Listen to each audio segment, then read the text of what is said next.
Alors là, attention mesdames et messieurs, je suis avec Lorenzo Pancino. Bonjour Lorenzo. Bonjour mon Dominique, comment ça va? On se fait la bise? Écoute, voilà, ça y est, je me sens tout chose, hein, parce que quand Lorenzo nous fait la bise, voilà, on se sent.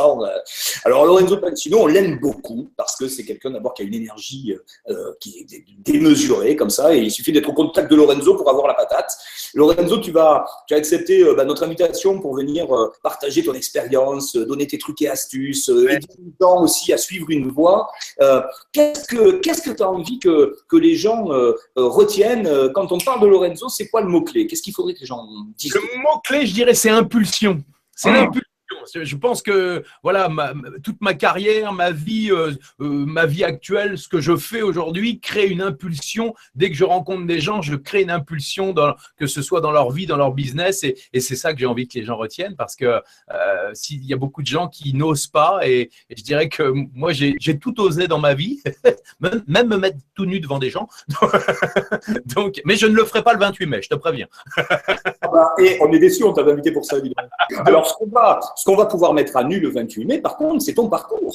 Parce que du coup, tu démarres salarié à la radio et aujourd'hui, tu es un homme d'affaires, serial entrepreneur averti. Qu'est-ce qui s'est passé en quelques mots, sans dénaturer tout ce qu'on va dire le 28 mai, mais là, raconte-nous vite fait. Qu'est-ce qui s'est passé? C'est que oui, toute ma vie, j'ai rêvé de faire entendre ma voix au monde entier. Donc, je suis passé de animateur radio à comédien voix off. J'ai voulu devenir quelqu'un dans le monde du showbiz. Je suis devenu quelqu'un. J'ai toujours rêvé de voir mon nom d'une affiche. Un jour, je l'ai eu. Et puis, toute ma vie d'artiste, je dirais, d'animateur, de comédien, j'étais persuadé de ne pas être un entrepreneur. Je me mettais des croyances dans la tête et j'étais persuadé que je n'étais pas un entrepreneur, et je me disais que j'étais nul en maths, j'étais nul en gestion, nul en comptabilité. Puis un beau jour, j'ai eu ce déclic à me dire, mais tu sais comment j'ai eu ce déclic? Parce que j'ai dîné à table avec un comptable.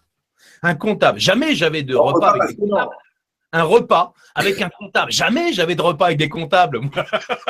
Et un jour, je dis, ben voilà, moi, qu'est-ce qui m'empêche d'être entrepreneur? C'est que j'ai peur de la gestion, de la comptabilité. Mais il m'a dit, vous savez, vous avez juste à vous consacrer à votre métier et vous m'amenez votre dossier tous les mois avec vos fiches, etc. Je fais votre comptabilité et puis vous verrez que vous pourrez vous consacrer uniquement. Je dis, ah bon, c'est aussi simple que ça? Mais je vous assure, je crée votre entreprise en quelques jours et vous lancez votre entreprise. Je dis, ah bon, j'ai une idée, c'était en 99, j'ai une idée qui a complètement foiré au bout de quelques mois, mais je me suis dit, bon sang, mais c'est bien sûr, je ne vais pas m'arrêter là. Et c'est à partir de là que j'ai compris que toutes les idées que j'avais dans la tête, je pouvais les concrétiser. Génial. Ne pas faire les choses seul, combler ses faiblesses avec des partenaires, et puis ensuite ne pas attendre que ça marche du premier coup. Ça, c'est déjà…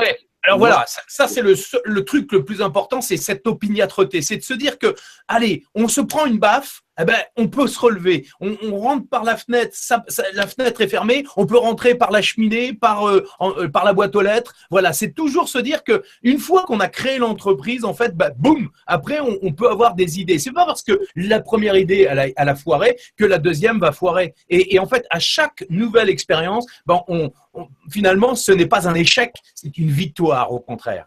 Et ça, alors, ce qui est totalement incroyable, toi, Lorenzo, c'est que tu es aujourd'hui quelqu'un qui a réussi un tour de force. C'est-à-dire que tu as transposé tout un ensemble d'activités qui auraient pu rester dans le monde physique. Boum, tu les as transposées sur Internet. Et même aujourd'hui, tu aides les gens carrément à créer leur business sur Internet. Exactement. C'est-à-dire qu'il y a quelques années de cela, j'avais promis à mes enfants qu'on aurait une villa dans le sud de la France. J'habitais à Boulogne-Billancourt. J'avais dit que mes enfants qui ont 11 et 8 ans aujourd'hui, je leur avais dit, dès le plus jeune âge, je leur ai dit, un jour, on aura notre villa dans le sud de la France et papa, il travaillera à côté de vous, dans son studio d'enregistrement. Là, vous voyez, je suis dans mon studio d'enregistrement et je suis à la fois comédien voix off, chef d'entreprise, je coach des stars comme là, comme toi et moi là, en ce moment, je coach des stars de la télé. Et le jour où j'ai dit on partira dans le sud, j'avais tout organisé pour que par Internet, je puisse faire mes coachings, faire mes voix. Je suis toujours la voix d'un dîner presque parfait, de plein d'émissions de radio, etc. Et je fais tout de chez moi. Je crée mon entreprise, je dirige par Skype toute mon équipe et j'ai 2 entreprises aujourd'hui, plus une 3e personnelle, et je fais tout par Skype. Et aujourd'hui, j'ai réalisé ce tour de force de pouvoir faire tout ce que je veux librement à côté de ma famille et avoir un business qui cartonne dans plusieurs domaines en plus. Donc, c'est génial parce que le 28 mai, tu vas pouvoir nous filer des trucs, des méthodes, peut-être aussi l'état d'esprit et à travers ton expérience à toi, quels sont les raccourcis du coup que si tu l'avais su avant, tu aurais pu éviter? Ah, c'est clair. Parce que la bonne nouvelle, c'est que j'ai fait plein de conneries. Donc, je vais vous éviter de faire des conneries. Il y a un truc tout bête que je vais vous donner, c'est que souvent, quand on a une idée, on est persuadé que c'est la meilleure idée du monde et on se lance pendant des semaines et des semaines en se disant « Ouais, c'est génial, c'est génial !» Donc, on a un enthousiasme extraordinaire et puis tout à coup, boum, on pense pas à quelque chose et tout à coup, tout s'écroule. Voilà, c'est comment faire pour que les idées que vous pouvez avoir dans votre tête ne s'écroulent pas d'un coup et comment faire pour que justement l'idée de départ puisse être une vraie bonne idée, par exemple. Ça, c'est quelque chose que j'ai appris. Comment faire en sorte de ne pas oublier ce qu'on appelle les zones d'ombre. Souvent, quand on part avec un enthousiasme, on a plein d'idées, on est plein d'enthousiasme, on a plein d'envie, mais on oublie des choses essentielles. Moi, par exemple, j'avais oublié que, par exemple, il fallait payer les impôts. Ou la TVA. Beaucoup d'entrepreneurs se lancent et oublient de payer la TVA. Et puis, il fallait aussi, voilà, qu'il fallait pas embaucher 10 personnes d'un coup. Sans avoir les clients, par exemple, voilà. C'est de savoir que de commencer un business sans être sûr que le business va marcher. Alors, on ne peut jamais savoir à 100%, mais on peut savoir s'il y a des clients qui sont intéressés. Donc, voilà, il y a plein de petits trucs. Et ça, le 28 mai, je serai là pour donner, puis surtout pour répondre à toutes les questions que les gens pourront me poser. C'est génial parce qu'on va faire quelque chose de très interactif et de très intimiste. Le but du 28 mai, c'est justement d'aller dans ce qu'on appelle le côté insider, un petit peu dans l'arrière-boutique de toutes ces réussites. Et alors, ce qu'il y aura aussi d'intéressant, j'aimerais bien avoir ton point de vue là-dessus, c'est que parfois, alors toi, tu as eu la chance d'avoir ce parcours, tout d'un coup, tu as eu une idée. Moi, dans mon parcours d'entrepreneur, ce qui m'est arrivé, c'est que je ne savais pas par quel bout l'attraper. Donc, je n'avais pas forcément l'idée, machin.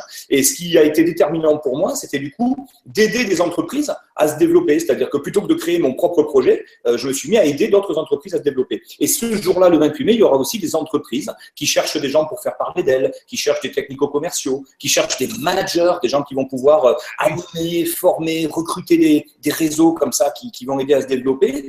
Et donc ça va être très intéressant parce que non seulement on pourra mettre les gens en action, mais ils vont avoir des projets concrets sur lesquels avancer. Et peut-être que même que l'une de tes sociétés demain proposer de l'emploi en quelque sorte. Mais moi aujourd'hui, je suis avec Learnybox parce que moi, j'ai 3 entreprises. Je forme des gens, je coach et j'ai créé Learnybox. Donc Learnybox qui propose aujourd'hui à des personnes qui veulent se lancer sur le web. C'est un outil qui est en train d'exploser la baraque dans toute la francophonie et bientôt à l'international. Et je commence à recruter des partenaires.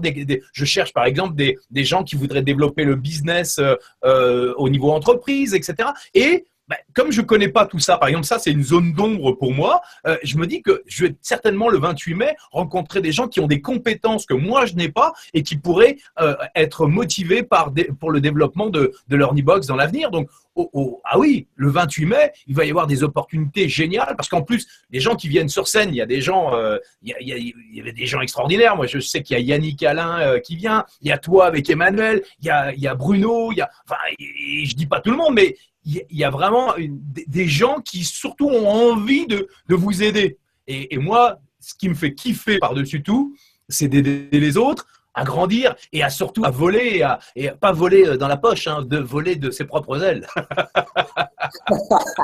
Écoute, en tout cas, c'était un plaisir de partager ce petit moment. Donc ça va être diffusé dans notre webinaire de l'école des affaires. Et puis nous, en effet, avec la plateforme Impact Expert, on est vraiment tout à fait partant parce que Learnybox est un très très bon outil. Donc on va pouvoir mettre ça aux petits oignons et petit à petit trouver les bonnes personnes et surtout les accompagner dans la durée pour faire en sorte d'avoir comme ça des paris gagnants.